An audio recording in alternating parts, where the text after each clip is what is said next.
पाई का इतिहास हजारों साल पुराना है।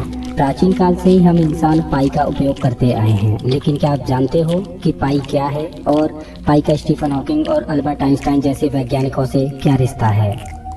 मैं जानता हूं कि बहुत से लोग गणित को पसंद नहीं करते, तो मेरा यकीन मानिए कि इस वीडियो में हम केवल पाई के रहस्य को जानेंगे और मैथ का तो बिल्कुल भी उपयोग नहीं करेंगे। दरअसल बात उस समय की है जब इंसानों ने पहले पहिए का आविष्कार किया। इंसानों ने पहिया तो बना लिया, लेकिन वो गोल नहीं था। इस वजह से जब वो लोग इधर उधर सामान को ले जाया करते तो उनके सामान के फैलने का डर बना रहता, क्योंकि पहिए गोल नहीं थे। इसी तरह समय गुजरता रहा, लेकिन वो कहते हैं ना, किसी भी नई चीज का आविष्कार तब होता है जब हमें उसकी जरूरत होती है। जैसे हजारों किलोमीटर दूर स्थित संबंधियों से बात करने की जरूरत महसूस हुई तो टेलीफोन का आविष्कार हुआ। उजाले की जरूरत महसूस हुई तो इलेक्ट्रिक बल्ब का आविष्कार हुआ। मतलब जब हमें कोई समस्या महसूस होती है तब उस समस्या से निजात पाने के लिए हमारे दिमाग में एक नया आइडिया जन्म लेता है और हो जाता है एक नया आविष्कार। इसी तरह से जब पहिए का इतिहास आगे बढ़ता रहा और पहिया गोल होता गया, तब लोगों ने जाना कि कोई भी पहिया पूरी तरह से तब गोल होता है जब उसकी परिधि और उसके डायामीटर का अनुपात एक कांस्टेंट नंबर हो। और चाहे सर्किल छोटा हो या बड़ा हो, लेकिन इस कांस्टेंट की वैल्यू हमेशा सेम रहती है। और उस कांस्टेंट नंबर को नाम दिया गया पाई, जिसको ग्रीक भाषा में 16वें नंबर पर मौजूद अक्षर से डिनोट किया जाता है। अब लोगों ने ये तो जान लिया कि किसी भी गोल आकृति में एक कांस्टेंट नंबर हमेशा रहता है, लेकिन लोग अभी उस कांस्टेंट नंबर की यानी पाई की वैल्यू नहीं जानते थे। और मजे की बात तो ये है कि पाई की एग्जैक्ट वैल्यू तो हम आज भी नहीं जानते, और सुपर कंप्यूटर ने तो पाई की वैल्यू निकालने से हार मान ली। और कुछ लोगों ने तो अपनी पूरी जिंदगी ही पाई की वैल्यू निकालने में गुजार दी।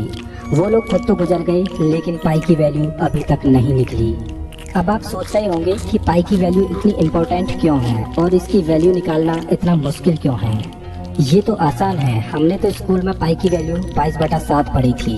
22 को 7 से डिवाइड करते जाओ और पाई की वैल्यू निकल आएगी। लेकिन मेरे दोस्त, मैं आपको बता दूं कि जो आपने पाई की वैल्यू 22/7 पढ़ी है वो गलत है और आपने गलत पढ़ा है। दरअसल पाई एक इरेशनल नंबर है और इसकी वैल्यू कभी भी रिपीट नहीं हो सकती।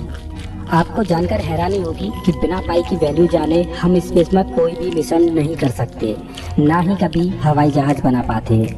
खैर, जान लेते हैं कि 22/7 जो आपने अभी तक पढ़ा है वो आखिर क्या है। अगर किसी भी गोल आकृति की परिधि 22 यूनिट हो तो उसको परफेक्ट सर्किल यानी गोल बनाने के लिए उसका डायामीटर 7 यूनिट होना चाहिए। और परिधि और डायामीटर का अनुपात ही वो कांस्टेंट नंबर है जिसे पाई बोलते हैं। खैर, अब जान लेते हैं कि जो हमने स्कूल में पढ़ा वो गलत क्यों है।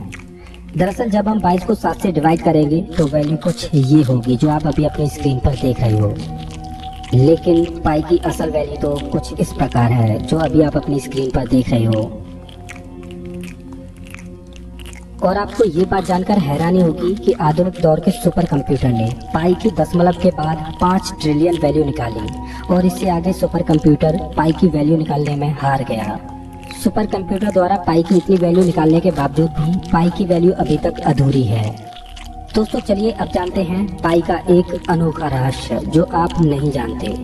क्या आप जानते हो कि पाई डे भी मनाया जाता है और वो है 14 मार्च। लेकिन पाई डे 14 मार्च को ही क्यों मनाया जाता है? तो इसका जवाब पाई की वैल्यू में ही छिपा है। और आपको जानकर हैरानी होगी कि 14 मार्च को भी पाई डे सेलिब्रेट करने के लिए एक निश्चित टाइम है, और वो है दोपहर के 1:59। अब पाई डे इसी समय सेलिब्रेट क्यों किया जाता है? तो इसके लिए हमें पाई की वैल्यू को आगे बढ़ाना होगा। अब आगे मैं आपको जो बताने जा रहा हूँ, या तो वो एक इत्तेफाक है या फिर कुदरत का एक करिश्मा। फिजिक्स की दुनिया में उथल पुथल मचाने वाले महान वैज्ञानिक अल्बर्ट आइंस्टाइन का जन्म 14 मार्च को ही हुआ था। और अब एक और इत्तेफाक बताऊं, 14 मार्च को ही महान वैज्ञानिक स्टीफन हॉकिंग का देहांत हुआ था। दोस्तों, आपको क्या लगता है कि क्या ये एक इत्तेफाक है या इसके पीछे कोई और रहस्य है? प्लीज कमेंट बॉक्स में जरूर बताना। अगर वीडियो अच्छा लगा हो तो लाइक कीजिए, और ऐसे ही मजेदार वीडियोज के लिए चैनल को सब्सक्राइब कीजिए, साथ ही बेल आइकन को दबाइए।